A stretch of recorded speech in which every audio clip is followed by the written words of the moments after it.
the house and don't take anything with you. Fine by me. Just stop making life miserable for Sophia and the others. What on earth are these people talking about? But something inside me snapped at that moment. All right, I'll leave then. Good riddance. That'll get rid of an annoyance. We can finally live happily just as a family. With those snide comments from my sister-in-law Catherine and her husband Robert, I packed my bags and left. Why didn't you tell us? Now, the in-laws have finally caught on. But it's too late. Let them suffer, serves them right. My name is Anna, a 32-year-old office worker. I married my husband Ken 3 years ago. I met Ken through work.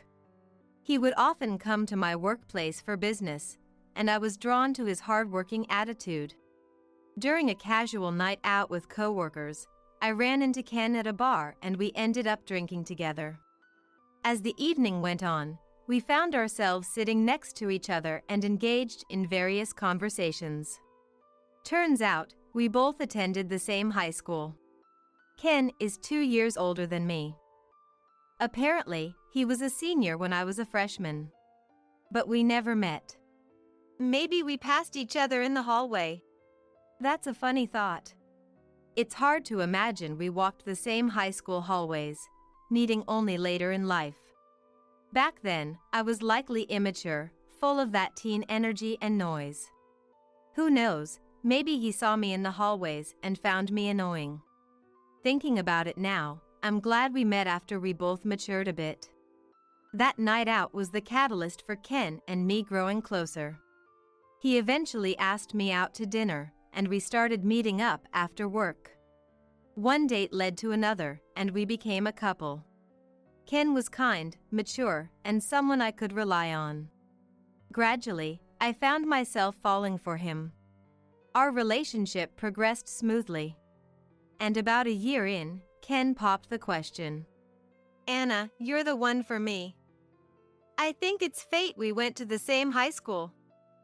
Will you marry me? Yes. I'd be honored. And so, we decided to get married.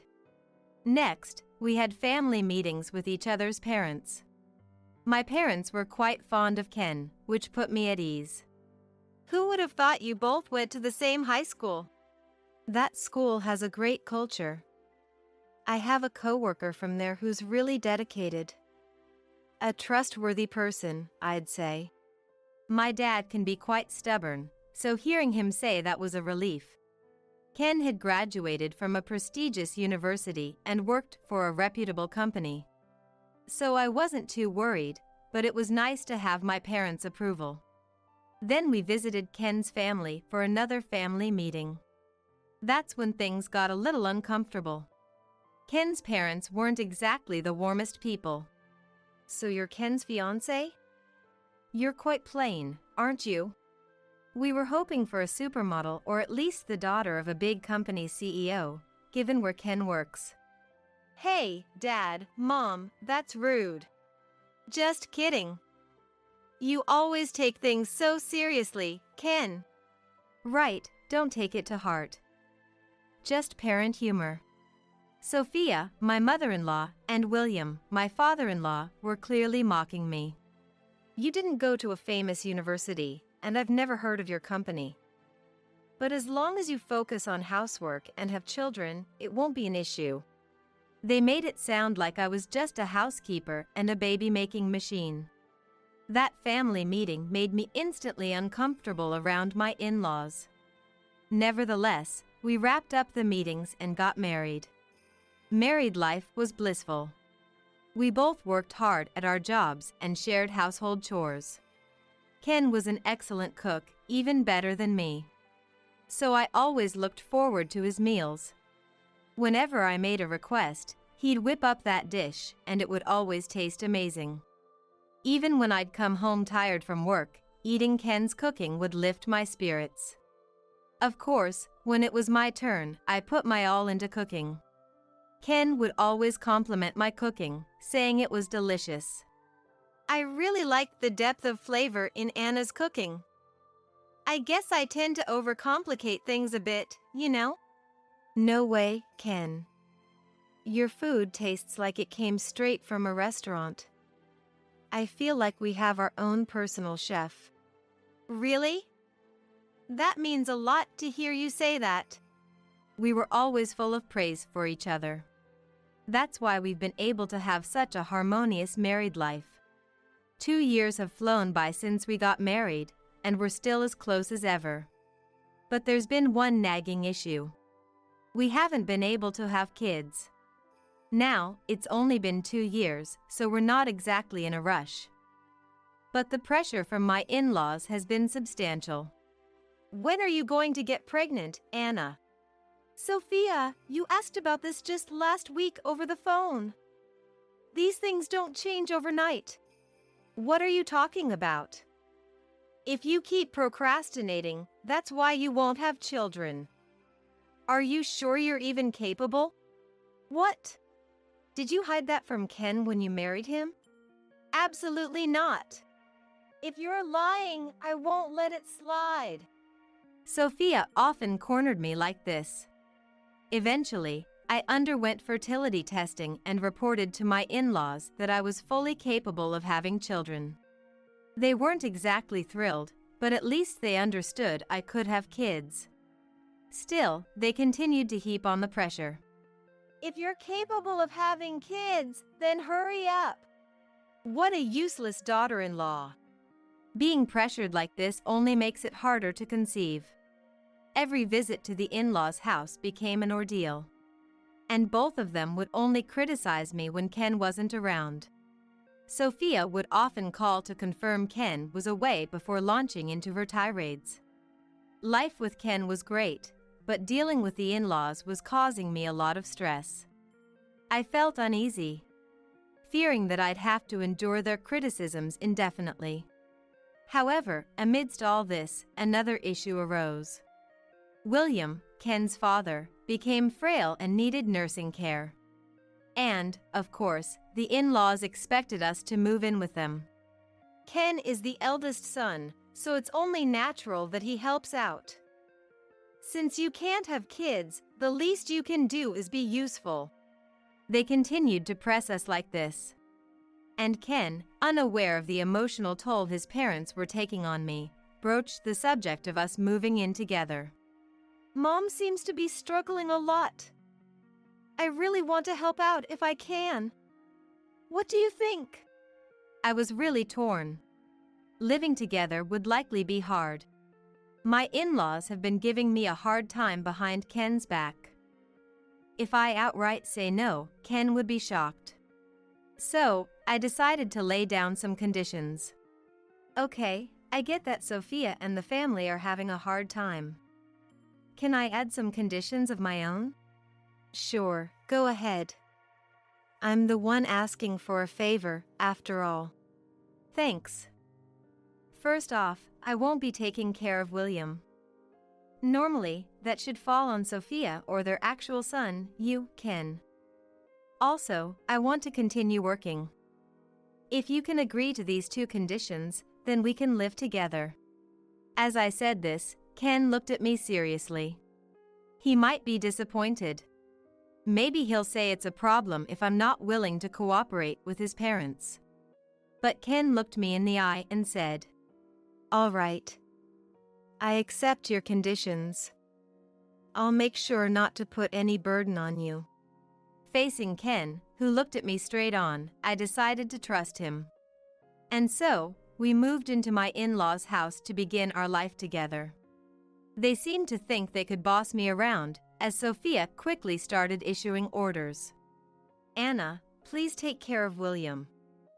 And also, could you clean the shower and handle all the cooking? Sophia said this as if it were a given. But I trusted Ken, so I stood my ground. I won't be doing any nursing care for William. That's not my role. I'll help out with household chores as much as I can, but not to the extent that it interferes with my job. So, don't pile everything on me. Hearing this, Sophia's eyes widened in anger. What? What are you saying, Anna? If you won't do it, then who will? That would be the job of you, Sophia, or his son Ken. What are you talking about? There's no way I'll let Ken do it. You should do it. Sophia yelled at me. And during dinner, she said, "It seems Anna doesn't care about us at all. She doesn't even want to help with William's nursing care. All I asked for was a little help in tough times." Sophia tried to make it seem like I was the one at fault. She probably thought Ken would scold me. But Ken said, "Well, those were the conditions for living together."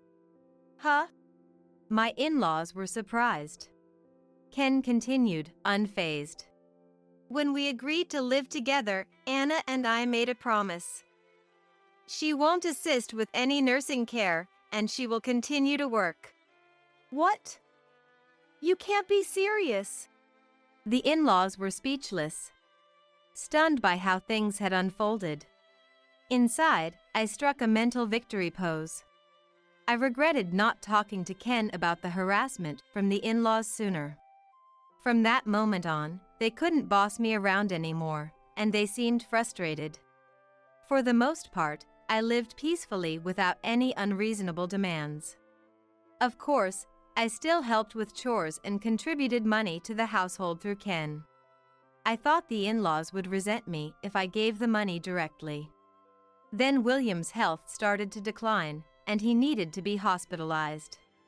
The doctors said the treatment and hospital fees would be quite expensive. Sophia was really stressed about it. "I'm on a fixed income now. Why does this have to cost so much?" Ken had reduced his work hours to help care for his dad. So our income had decreased too. Seeing Sophia struggle, I decided to help out financially.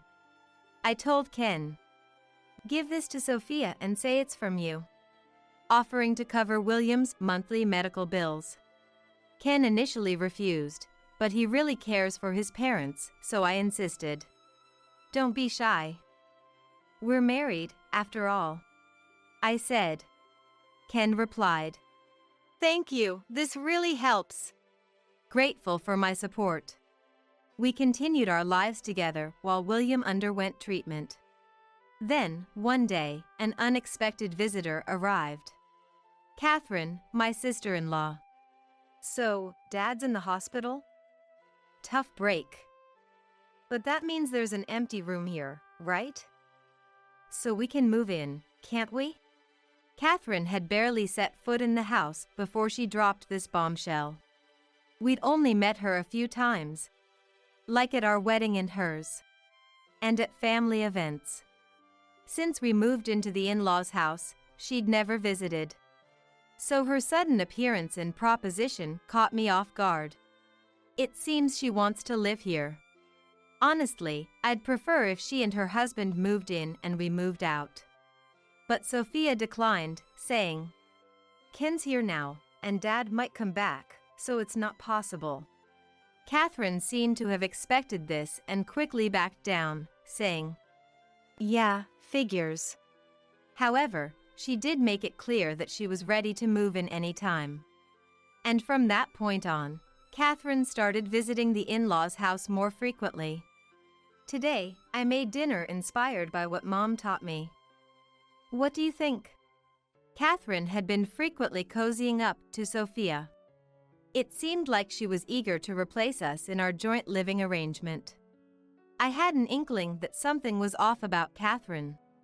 Could she be hiding something? Around that time, an unexpected event occurred. Ken got into a car accident on his way home from work and passed away. I rushed to the hospital, but it was too late. I was devastated. To lose my beloved partner so soon. I had wanted to make so many more memories with Ken. The in-laws were also grieving over the sudden news of Ken's death. Even after the funeral, I couldn't come to terms with Ken being gone and felt really down. My boss gave me an extended leave, hoping I would recover soon. But being at the in-laws' house, my heart felt no peace. I had paid for William's medical treatment for this month, and planned to stay there until I found a new place. I was also a bit worried about Sophia being alone. We might not like each other very much, but we've both lost someone dear. We're both hurting, I thought. But then Sophia trampled all over my good intentions. The tipping point came one day when Catherine and her husband visited. Why is Anna still here even though Ken has passed away? Catherine questioned Sophia like that. Sophia chimed in. I was thinking the same thing. We've been busy with the funeral, but we're not obliged to keep Anna, an outsider, here. Fueled by Sophia's words, Catherine and her husband became even more assertive. Outsiders should leave, and leave your assets too. Exactly. Don't burden Sophia and the rest any longer. What on earth are these people talking about? But something in me snapped then. Fine, I'll leave. They looked surprised when I easily agreed, but then they smirked. Now we can get rid of the troublemaker. We can finally live happily just as a family. Don't worry, Mom. From now on, we'll be the ones living here. As they spoke those words, I packed my bags and left. A month had passed since then. Living in a studio apartment near my workplace, I had been focusing on my career. Then one day, I received a call from an unknown number. Hello? Thinking it might be work-related, I answered. It was Sophia. Anna, why didn't you tell me? I had no idea you were the one paying for William's medical bills. And the money in the house, it wasn't Ken but you. It was too late for the people in my in-laws' house to realize the truth. They had it coming. I thought it would make things easier if we said the money came from Ken. Truthfully, Ken was cutting back on work to help with William's nursing care, so I was the one making significantly more money. So, that's how it was. I'm sorry for not noticing. Can you help us again? No way. What? Why? I always tried to be minimally supportive as family, even when mistreated by you and others. But you continued to harass me without knowing the truth, even trying to kick me out. I've put an end to my marital ties with the late Ken. We're now complete strangers. Please figure out how to handle William and your daughter's family issues on your own. I said that. And hung up. Then, I blocked her number. I later learned from a relative still in contact with me that William had tried to force Sophia into a divorce to prioritize his own treatment. He probably thought they could afford it if one less person needed supporting. However, Sophia refused, insisting she would only agree to a divorce if she got a huge settlement. Right now, their family is a mess, embroiled in legal battles. Both are being emotional, but they'll soon realize the lawyer fees will bleed them dry. Eventually, there won't be any assets left to divide. Catherine and her husband, it turns out, had debts, and they were close to being kicked out back then. In-laws have just now realized the fact, but it's too late. They were planning to mooch off my in-laws. But that failed miserably as my in-laws are now on the brink of divorce. Currently, Catherine and her husband are living in a cheap apartment and are asking relatives and friends for loans. However, no one is lending them money because they can expect that they will never get it back. Their debt will continue to grow with interest, making their situation even worse. Knowing my in-laws are spiraling downward like this, I thought, serves you right. I decided to put them behind me and move on. Of course, I'll never forget Ken, who was kind to me. I plan to live my life to the fullest so that someday, we'll have a lot to talk about in heaven. Hello. Hope we're not disturbing. Suddenly, the living room door opened, and in came my husband's colleague, Miller. Following him, about 4 others entered one after another, with my husband, Kevin, trailing behind them with a crude smile. Sorry, but what's going on here? Today's a barbecue with friends. Hurry up and buy some meat and beer. Kevin, who had established a habit of talking down to me, said this to me. It seems like birds of a feather flock together, as Kevin's friends were also directing crude smiles our way. I was furious. I'm actually about to go on a trip, so that's not possible. What? Kevin's face filled with anger, as if embarrassed in front of his friends. Normally, I would panic and comply upon seeing that look on his face, but now, completely out of patience, I couldn't care less about Kevin's mood. Just make sure you're careful with fire, okay? Hey! I ignored them all and left the house. However, a few hours later, I received a call while on my trip that my husband had been taken into police custody. What on earth did he do? My name is Isabella. I'm a 48-year-old civil servant. My parents died in a car accident when I was in college. I live in the house they left me, and I graduated college with the help of insurance money and scholarships. I was lucky enough to become a civil servant, and though living alone was lonely, it was stable. The administration I worked for was far from the house I lived in, so I rented out the house I lived in with my parents and rented a studio near my workplace for myself. I rented out the house as is, but it quickly found a tenant because of its good location. The person who rented the house was very kind, and knowing my circumstances, told me I could come over any time. Thanks to the rental income and my civil servant salary, I was living a more stable life than others my age. Around that time, visiting tourist spots became my hobby. There's a unique atmosphere everywhere, somehow reassuring yet making me tense, and I loved it. I met my husband, Kevin, at a book club for working adults that a friend invited me to. I was instantly drawn to the quiet and kind Kevin. Perhaps sensing that, Kevin actively pursued me, leading the way in our relationship, which was difficult for me to navigate.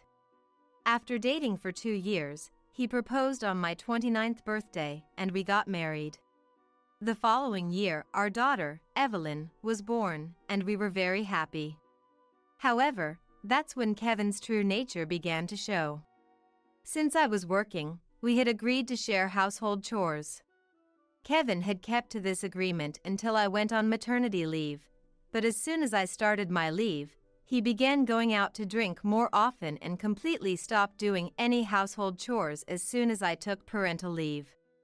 Hey, the dishes are your job, right? Please. What? You've been lazing around all day at home and you're giving orders? You should do it, Kevin said, and quickly prepared to go out. After Evelyn was born, he would go out to drink about 4 times a week on his own, not caring at all for Evelyn. Juggling childcare and household chores while suffering from sleep deprivation due to night feedings was extremely hard. But complaining to Kevin didn't help. He didn't understand at all and would insult me by saying I was inefficient. Continuing this life made my love for Kevin fade, and by the time Evelyn was 5, I saw him merely as a roommate. Fortunately, I didn't have to work overtime or on weekends and holidays. This allowed me to spend a lot of time with Evelyn. Although Evelyn was a handful with her night crying and frequent feedings as a baby, by the age of 6, she had become a very mature child. She was clingy when it was just the 2 of us, but she also took the initiative to help around the house and always said thank you for each little thing. It wouldn't be an exaggeration to say that watching Evelyn grow was my only joy, and I adored her. However, Kevin was not involved with Evelyn, only occasionally approaching her when he was in a good mood. By then, his true colors were fully shown, not doing household chores, not participating in child-rearing, and going out to drink almost daily, coming home smelling of women's perfume. But I had grown so indifferent to Kevin that I didn't care anymore. Even so, the reason I didn't choose divorce was to not make life difficult for Evelyn. Honestly, with the rental income from my parents' house and my salary, I could easily afford to send her to college. But I didn't want to burden Evelyn if I became unable to work. Fortunately, Kevin seemed to be competent at his job, and even though it was a small to mid-size company, he earned more than I did. Thus, I had come to view him as the person who would earn the money for Evelyn's education and our living expenses. However, around the time Evelyn entered high school, Kevin's spending got worse. I had always let him spend freely on anything other than Evelyn's tuition and living expenses, but then the school contacted me saying the tuition payment had not gone through. I hurriedly transferred the money from my own account to avoid trouble, but this made me realize there was no benefit to staying married and not divorcing.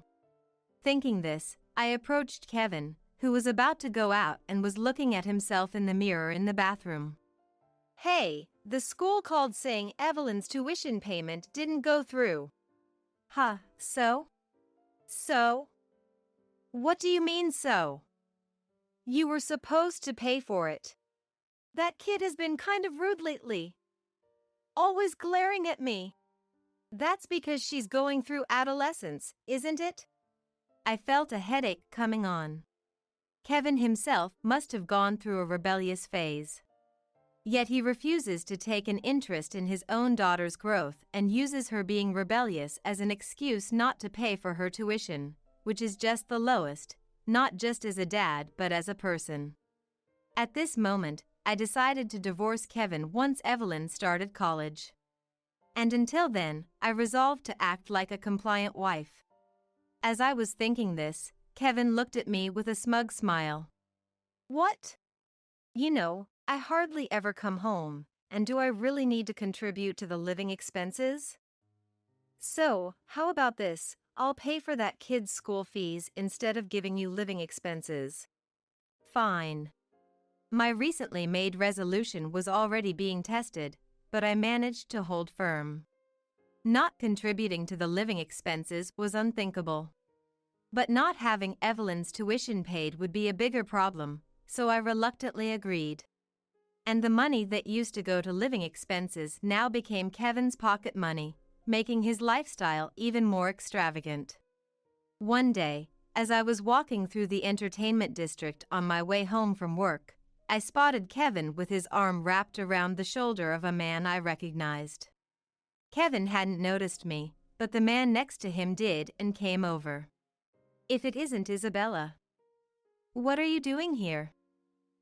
Well, I think I met him at our wedding, but he wasn't introduced, so I didn't know his name.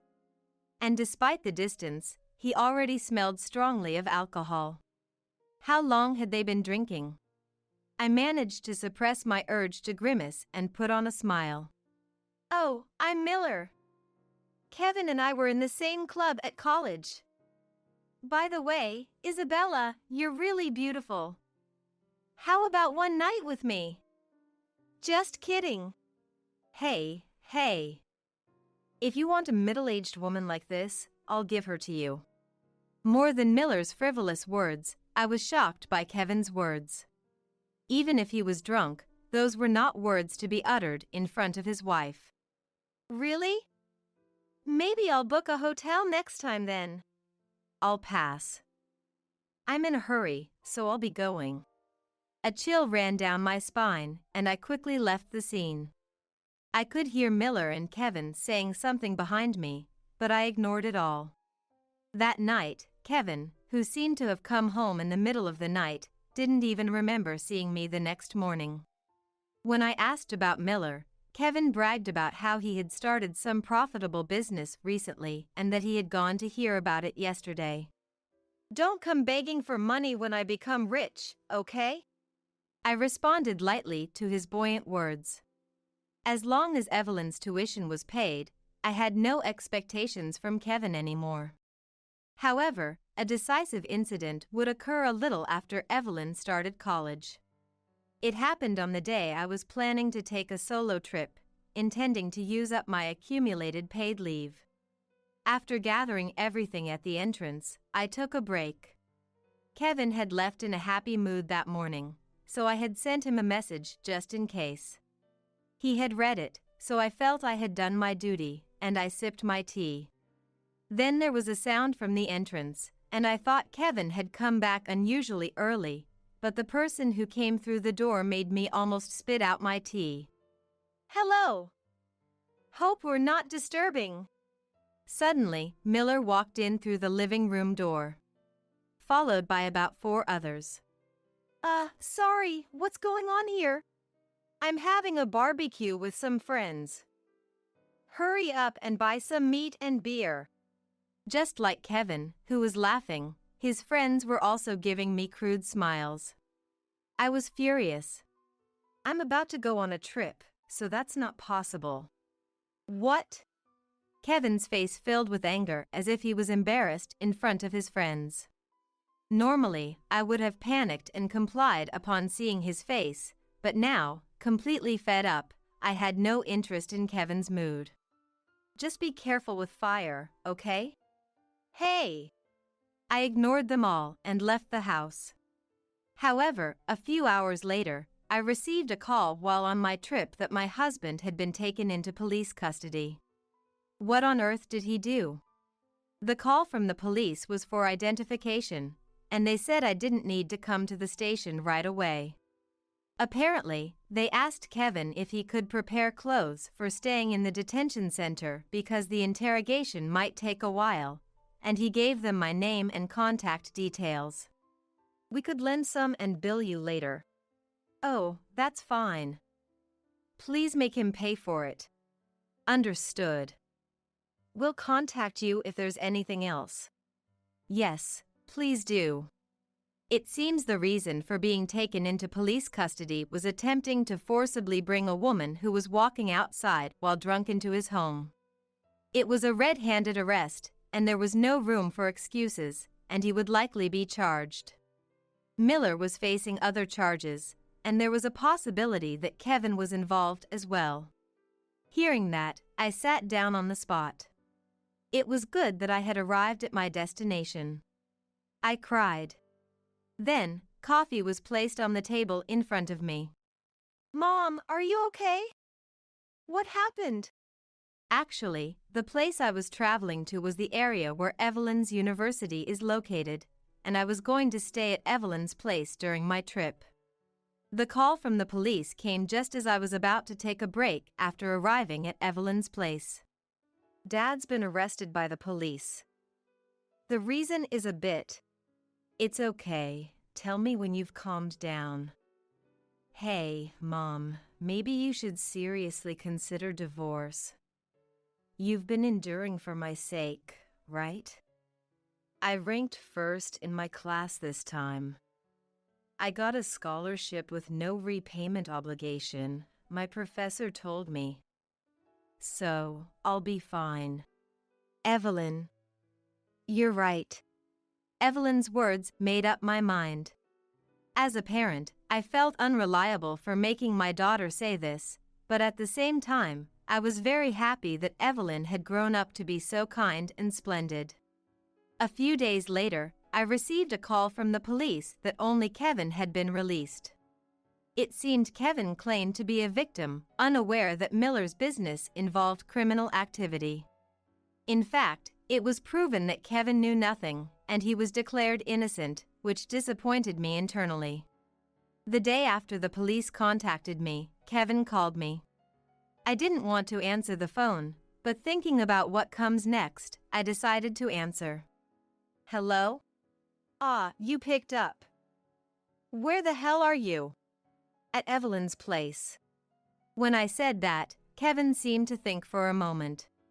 But eventually, he didn't come up with an answer and quickly raised his voice. I don't know where that kid lives. Just come back home. The housework is piling up. Sorry, but I'm not coming back. What? My firm refusal seemed to surprise Kevin, and he was momentarily speechless. I repeated slowly to the silence on the other end of the phone. I'm not coming back. Please, let's get a divorce. Do you even know what you're saying? Kevin managed to squeeze out some words. I didn't respond to him.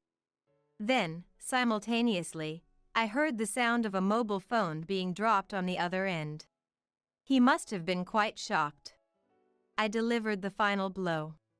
Let's discuss the rest through a lawyer. I'll have my lawyer contact you later. Wait, hey! Isabella! Kevin was calling my name, but I hung up without a care. Then, I contacted the lawyer I had just hired yesterday. It seemed the lawyer had reached out to Kevin immediately, as I received multiple calls from Kevin, all of which I ignored. I then contacted my workplace. I had already been considering early retirement, but I took this as an opportunity to resign and decided to live near Evelyn. Fortunately, I had an inheritance left by my parents and a steady income from renting out my family home. Additionally, I would receive a severance package, so living on my own wouldn't be an issue. Since it would take about 2 months to finalize my resignation, I rented a short-term apartment near my workplace to wrap up my job. I commuted from there and completed the handovers and other work. During this time, Kevin called me multiple times, but I had my lawyer handle all communications. Kevin was adamant about not wanting a divorce, and despite hearing how much he had hurt me, I didn't do it. It's all a misunderstanding. He kept insisting.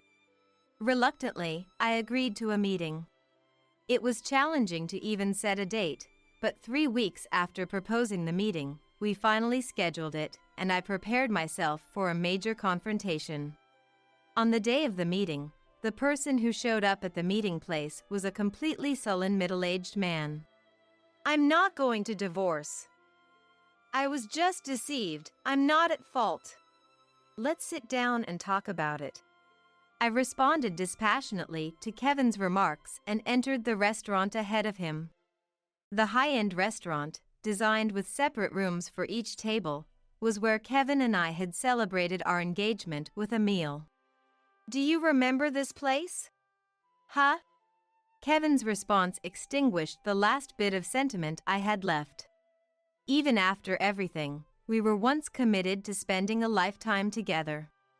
I had hoped that remembering this place might lead to a more amicable discussion, but my consideration was in vain. Let's start the discussion. At my cue, the lawyer beside me took out several documents. They contained evidence of Kevin's actions and infidelity, as well as details about the dubious business he was involved in with Miller. Kevin looked over them with annoyance, then sighed. If you have complaints, say them directly. Sneaky woman. These are not complaints, but facts needed for our discussion. Kevin seemed to become even more irritated upon hearing this. Still, I was unwavering.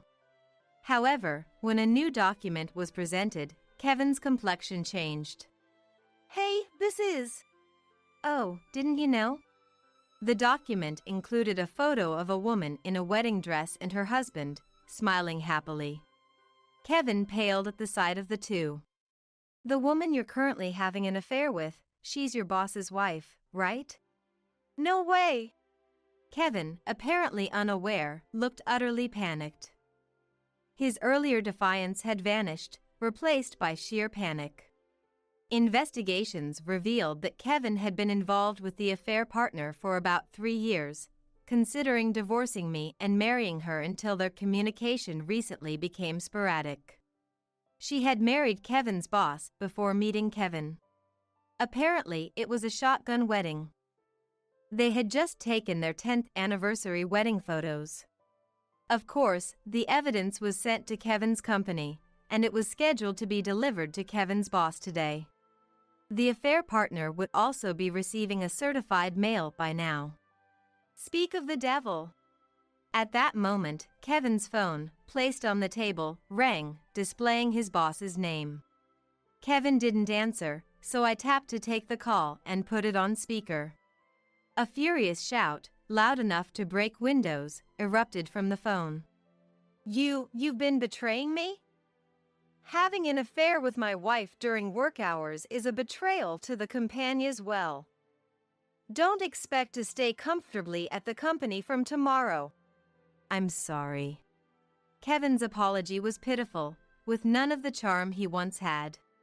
I pushed the divorce papers towards him, tapping on the name field twice. So, will you sign the divorce papers for now? No. With the prospect of remarrying his affair partner gone, Kevin stubbornly refused to divorce. I called out towards the door, seemingly in a quandary. Says he, "This is a problem. What should we do?" Is someone there? Kevin asked, fearfully looking towards me as I gestured with my eyes towards the door. As he reluctantly looked at the door, which then opened to reveal someone, Kevin's face turned pale, and he began to tremble. Dad, Mom, why are you here? Standing there were the in-laws.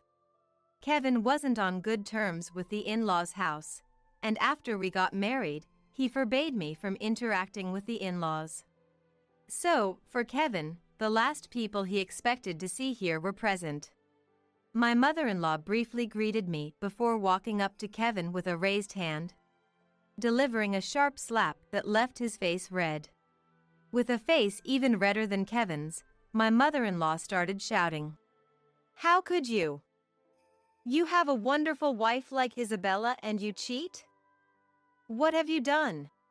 Wait, Mom, you and Isabella haven't seen each other since we got married. How would you know she's wonderful? Before I could answer Kevin's reasonable question, my father-in-law spoke up. Isabella has been sending us letters every month, showing us how Evelyn is growing up. Recently, she and Evelyn even came to visit us a few times. You, who haven't contacted us even once since getting married, don't deserve such a good person. Hey! Didn't I tell you not to contact them? Why are you going behind my back? Kevin turned away from my father-in-law and yelled at me. In reality, the in-laws' house is a farmhouse, where Kevin's brother and his wife live together. Kevin, who inexplicably despised this arrangement, would constantly criticize and make snide remarks towards his brother's wife, resulting in him being kicked out after graduating college. When I learned from the in-laws and Kevin's brother's family that Kevin forbade me from talking to them because he feared his misdeeds would be exposed, I felt dizzy from my poor judgment in men. When I sent the greeting letters, they would kindly call me back. That's how we secretly continued our relationship.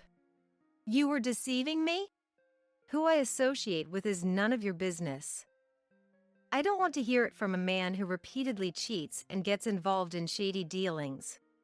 As I retorted, Kevin was visibly frustrated.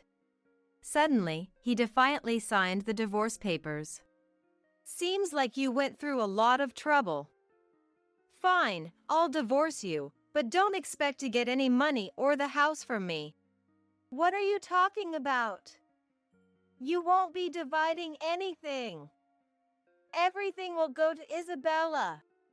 My mother-in-law interjected, nudging Kevin, who was overwhelmed by her. I watched him coldly before storing the divorce papers in my bag and leaving the restaurant with my lawyer. Afterward, I went to the municipal office to submit the divorce papers. Though it happened quicker than I thought, my heart felt incredibly calm. Kevin was fired from his small company after being accused of having an affair with his boss's wife and engaging in infidelity during work hours. Having handed over the house and money to me, he was left with nothing. Eventually, the in-laws took him back to their house temporarily before sending him off to a distant relative's place. Kevin's brother's wife, not having forgiven his past actions, refused to even let Kevin into the house. Actually, her daughter, who got married last year and is soon due for delivery, was coming home soon. It being summer, Kevin spent a night in a small shed on the property before being taken away early in the morning by the relative. The affair partner and her husband, Kevin's boss, although they didn't divorce, were forced to live with the boss's parents under constant surveillance and endured endless taunts and harassment from her mother-in-law. Kevin once escaped to see the affair partner, but she was just playing with him, and upon seeing him, she demanded, "Give me some money to escape." My mother-in-law learned through relatives that Kevin was devastated by this. Kevin returned to the relative's house, shocked. Now, Kevin works non-stop, and even on his rare days off, he can't go out satisfactorily due to the relative's surveillance. I continue to maintain a relationship with the in-laws as Evelyn's grandparents. My brother-in-law's family are great people, and we enjoy meals together during events, and I feel like I have gained a new family. Evelyn was a bit upset about being left out, but was very happy about the divorce. Now living nearby, we go out together twice a week. As for me, having moved to a region with many tourist spots, I'm immersing myself in hobbies at leisure. Owning 2 houses in the city center and renting them out, I can cover my living expenses with the rental income alone. So, the severance pay, remaining insurance money, and the settlement from Kevin's divorce are freely used for Evelyn's college expenses, my hobbies, and travel. I often think I should have divorced sooner, enjoying such a leisurely life. Well, shall we go? Holding the plane ticket Evelyn gave me for my birthday, I set off on a trip.